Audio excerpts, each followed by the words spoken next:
Times news channel देखे आप सभी दर्शकों का बहुत बहुत स्वागत है। मैं हूं रमनदीप कौर। इस वक्त की बड़ी खबर आ रही है प्रयागराज से। क्या है पूरा मामला, देखने के लिए बने रहिए हमारे साथ। संगम नगरी प्रयागराज में दिल दहलाने वाली एक हत्या का पुलिस ने खुलासा किया है, मगर वो हत्या आपको झिंझोड़ कर रख देगी, क्योंकि ये हत्या खुद की ही कराई गई थी। और आप सोच सकते हैं कोई अपनी हत्या खुद क्यों कराएगा, ये एक बड़ा सवाल है। क्योंकि ताजा मामला प्रयागराज से है, जो कि प्रयागराज क्षेत्र में करछना इलाके के बसवार में एक शव मिला था। अज्ञात शव मिलने से सनसनी फैल गई थी और जिसके बाद लोग और पुलिस दोनों ही सोच में थे, क्योंकि उस शव की गर्दन गायब थी। बसवार में मिले शव की शिनाख्त आशीष दीक्षित के नाम से हुई, जो कि नैनी क्षेत्र का रहने वाला था। अरैल के नैनी क्षेत्र में रहने वाला आशीष की जो हत्या हुई, उसके पीछे कारण जो आप सुनेंगे उसे जानकर दंग रह जाएंगे, क्योंकि ये खेल था अंधविश्वास का, तंत्र मंत्र का, जिसके कारण आशीष ने खुद अपनी हत्या कराई। ये बसवार क्षेत्र करछना की वही जगह है जहां पर आशीष का शव मिला था। आशीष का शव बिना गर्दन के मिलने से काफ़ी हड़कंप मच गया था, जिसकी खबर स्थानीय लोगों ने पुलिस को दी थी। फिलहाल मौके पर पहुंची पुलिस जांच में जुट गई थी और आशीष के बिना गर्दन के शव को यहां पुलिस देख फॉरेंसिक टीम भी पहुंची थी और काफ़ी जांच पड़ताल के बाद भी कोई सुराग नहीं मिल पाया था पुलिस को। आशीष से मुलाकात कुछ दिन पहले ही हरिद्वार के रहने वाले व्यक्ति नीतीश सैनी से हुई थी, जो कि गंगा स्नान के समय हुई थी, और दोनों ने मिलकर साथ ही सिद्धि के लिए बात की। उसको फिर से मृत होके जीवित होना था, मगर नीतीश सैनी की माने तो आशीष ने उसे इस तरह से मोटिवेट किया कि उसको भी उसकी बातों में आना पड़ा। उसका कहना था कि YouTube पे उसने एक पिक्चर देखी धार्मिक, जिसमें फिर से इंसान जीवित होता है।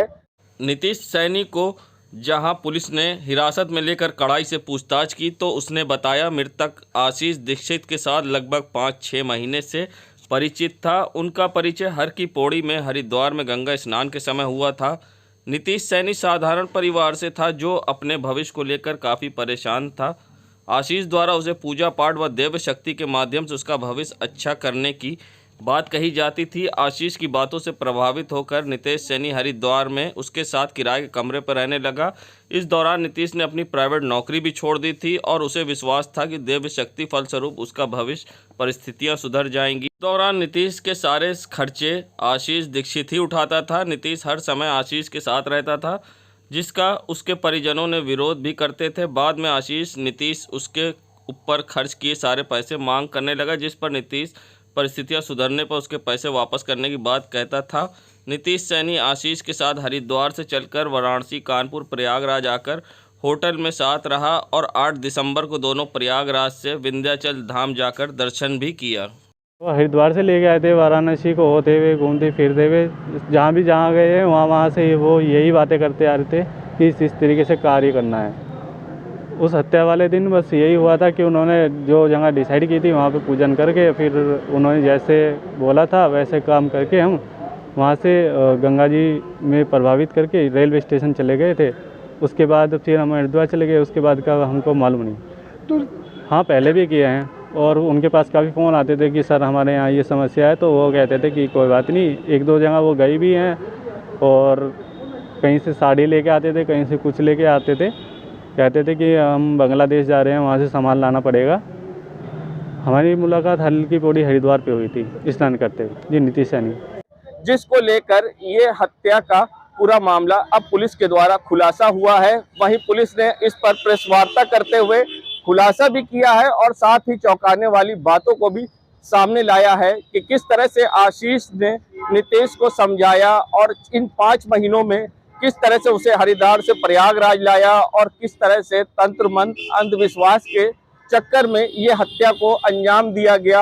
और पहली बार खुद से ये मामला सामने आया, किसी व्यक्ति ने अपनी अंधविश्वास और तंत्र मंत्र में अपनी ही गला रेत कर हत्या कराई हो। नीतीश से अपने आप को आशीष ने सिद्ध तांत्रिक बताया था और उसकी समस्या का निस्तारण करने का भी वादा किया था। आशीष पूजा पाठ किया और जमीन पर लेट गया और अपनी गर्दन धड़ से अलग करने को कहा। जब ऐसा करने को नीतीश ने मना किया तो उसने समझाया कि पूर्व में महाभारत में बर्बरीक का सिर कटने के बाद वह जिंदा हो गया था। हम मंत्र सिद्धि से पुनः जीवित हो जाएंगे। स्वार्थ में अंधा दोष उसकी बात में आकर गर्दन पर चापड़ वार कर दिया, उससे उसकी मौत हो गई। अंधविश्वास में आशीष हमेशा के लिए मौत की नींद सो गया और उसका दोस्त सलाखों के पीछे चला गया। वहीं अब इस मामले पर क्या कुछ कहना है उपायुक्त यमुनानगर प्रयागराज सौरभ दीक्षित का, आइए सुनाते हैं। ये 10 दिसंबर को थाना करछना पे एक सूचना प्राप्त हुई थी एक अज्ञात शव के संबंध में। तत्काल वहां पे फील्ड यूनिट और सभी उच्चाधिकारी पहुंचे थे। शव को देखने से प्रथम दृष्टया प्रतीत हो रहा था कि इसकी हत्या कर दी गई है। इस अज्ञात हत्यारे के उसको पकड़ने के लिए तथा इस केस के सफल अनावरण के लिए एसीपी करछना के नेतृत्व में 2 टीमों का गठन किया गया था और इनके द्वारा सफलतापूर्वक इसका आज अनावरण किया गया है। इस घटनाक्रम में संलिप्त एक अभियुक्त जो कि नीतीश सैनी है, ये जनपद हरिद्वार उत्तराखंड का रहने वाला है, जिसे दिनांक 15 दिसंबर को हिरासत में लेकर के आज न्यायिक अभिरक्षा में भेजा जा रहा है। जो अभियुक्त नीतीश सैनी है, इनसे विस्तृत और गहन पूछताछ की गई। इन्होंने बताया कि आशीष दीक्षित को, जो कि मृतक हैं, इनको 5-6 महीने से जानने लगे थे।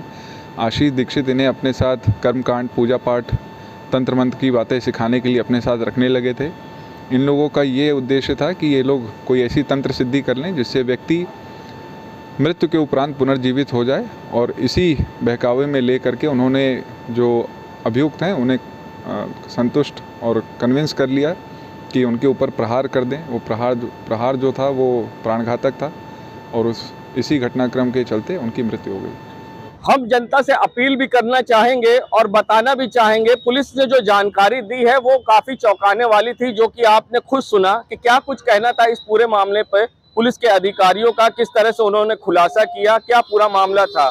मगर कोई भी धर्म अंधविश्वास, तंत्र मंत्र को बढ़ावा नहीं देता है।